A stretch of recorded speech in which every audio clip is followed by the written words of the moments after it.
Дизел горивата поевтинуваат за 1 денар по литар, а цената на бензините останува иста, одлучи Регулаторната комисија за енергетика, водни услуги и услуги за управување со комунален отпад. Со одлуката се врши намалување на малопродажните цени на нафтените деривати во просек за 1,1%. Новата малопродажна цена на евродизелот ќе биде 69,5 динари за литар, на екстралисното масло за горење 66,5 динари, Евросупер БС 95 и понатаму ќе се продава за 75, а Евросупер БС 98 за 77 динари за литар. Со одлуката на регулаторна за 0,902 динари за килограм се намалува и малопродажната цена на мазутот и ќе изнесува 33,963 динари. Од регулаторна посочуваат дека референтните цени на нафтените деривати на светскиот пазар во споредба со претходната пресметка бележат намалување кај бензините во просек за 1,220%, кај дизелот за 3,302%, кај екстралисното масло за 2,323% и кај мазутот за 4,403%. Курсот на денарот во однос на доларот по кој беа формирани цените со претходната пресметка е понизок за 0,96%.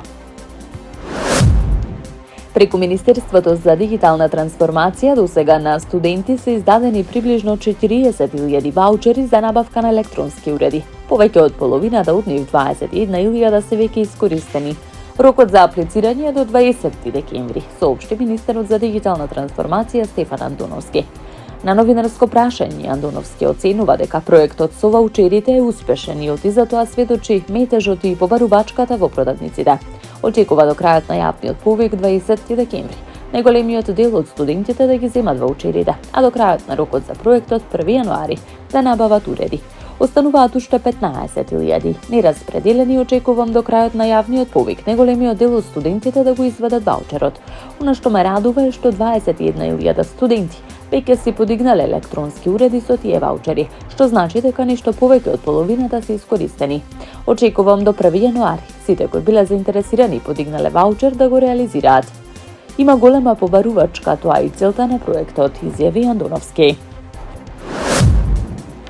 Поради силна снежна бура и проблеми со софтверот на аеродромите низ Соединетите Американски држави, регистрирани се 1815 доцнења и 490 откажувања на летови, покажа податоците на FlightAware, американска мултинационална компанија која обезбедува податоци за следење на летовите во реално време.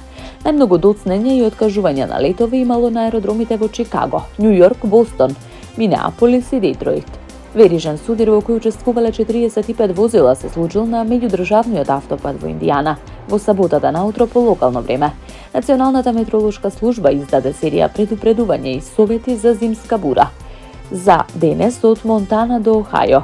До синоќа повеќе од 1400 летови беа откажани на аеродромите во Чикаго, каде што се очекуваше зимската бура да донесе дури 25 см снег. Аеродромите во Детройт имаа повеќе од 300 одложувања на летови, десетици откажувања, додека бурата се движеше низ областа.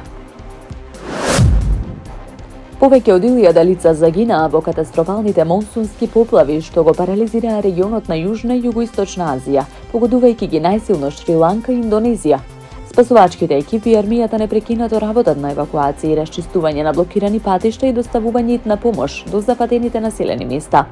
Во Индонезија на островот Суматра бројот на загинати достигна 502 лица. Повеќе од 500 лица се уште се водат како исчезнати.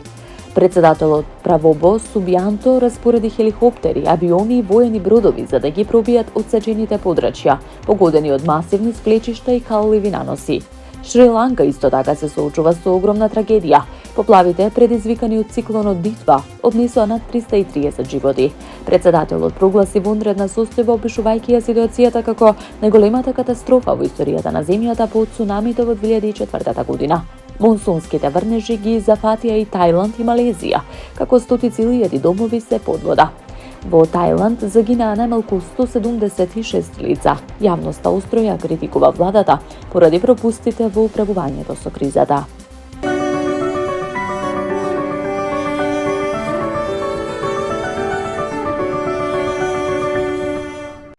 Времето денеска променливо облачно, предпладне поодделни кутлини ќе има појава на слаба магла. Кон крајот на денот и во текот на ноќта ќе има повремени локални врнежи од дожд. Ќе дува слаб до умерен ветер од југоисточен правец.